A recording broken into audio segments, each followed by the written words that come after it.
yet to turn the page on the pandemic, but libraries like the Muscatine Public Library here found a way to keep serving the community even when it had to shut down. More on that in a moment. First, a look around this state-of-the-art facility. This building originally was a livery stable and a taxi. Then when we were gifted this building by H&I, it's so beautiful, you know, it was fantastic to be able to come here because it's just such a fantastic place, a really wonderful, beautiful building. It has so much space and it has this really wonderful natural light and the feeling of that.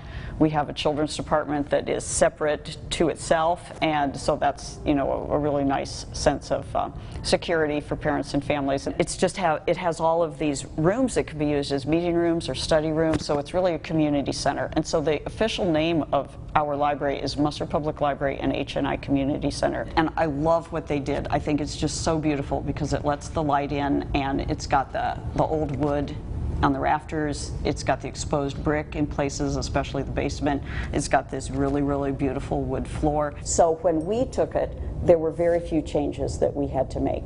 We had to reinforce the floors, some for the weight of books. I don't have an exact figure, but I believe it's about 70 some thousand volumes that we have, hence the reinforcement of the floors.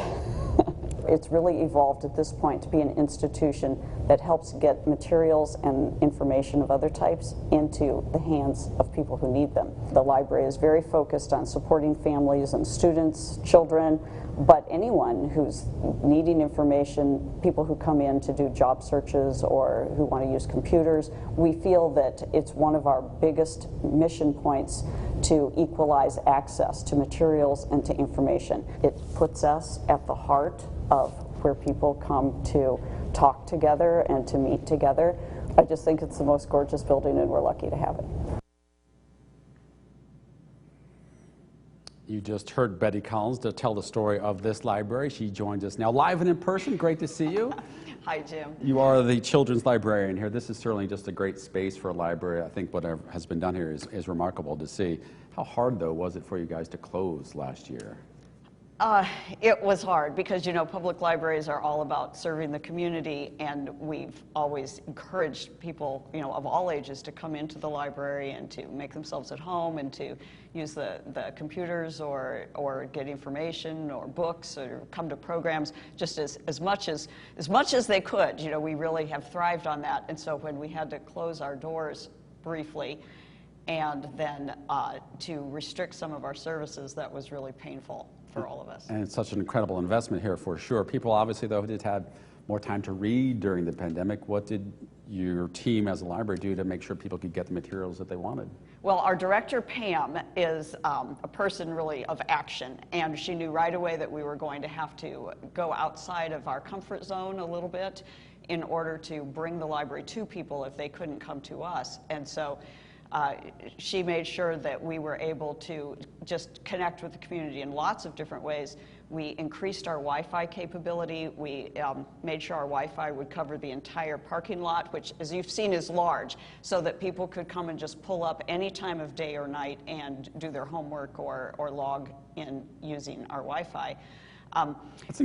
Before you go, that's incredibly innovative there alone, just to give people more access to the internet and that sort of thing. So. Yes, and what we just tried to think, and as I said, Pam was just really on top of things. We just tried to think, what are people going to need now that their situation has changed? We realized that a lot of those needs would be electronic or, you know, computer-oriented. So there was the Wi-Fi, and then we also purchased some hotspots that patrons could check out. We instituted curbside pickup, and we would even pick books for people. Say if you were a mom or a dad at home and you were tired of reading the same 12 books to your 3-year-old 100 times a day, you could just call us up and say, just give me some new picture books. We would throw a bag of books together and run out and deliver it curbside. So that was really nice.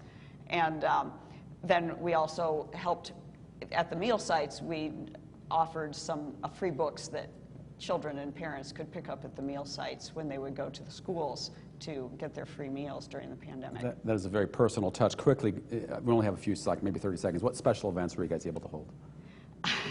Well, we did something really special. We were so proud of it. I honestly couldn't even tell you exactly how it happened because I didn't have anything to do with making it happen. But we are using our local cable channel 5 to present our programs, our story times, our Oh Baby Lapsits, science programs for elementary school children, just everything that we were doing in person, we're now doing either on Facebook or on our local cable channel 5. Able to share with the community. Betty Collins with the Muscatine Public Library here. Thank you for your time, and I want to thank everybody who joined us this afternoon on Local 4 News Over Coffee. That's going to wrap up this edition. Of course, we'll be back with more in the future. Right now, we'll send things back into the studio, and Ann Sterling. Ann, take it away. All right, Jim, thank you. Straight ahead, there are so many animals in need of their forever home.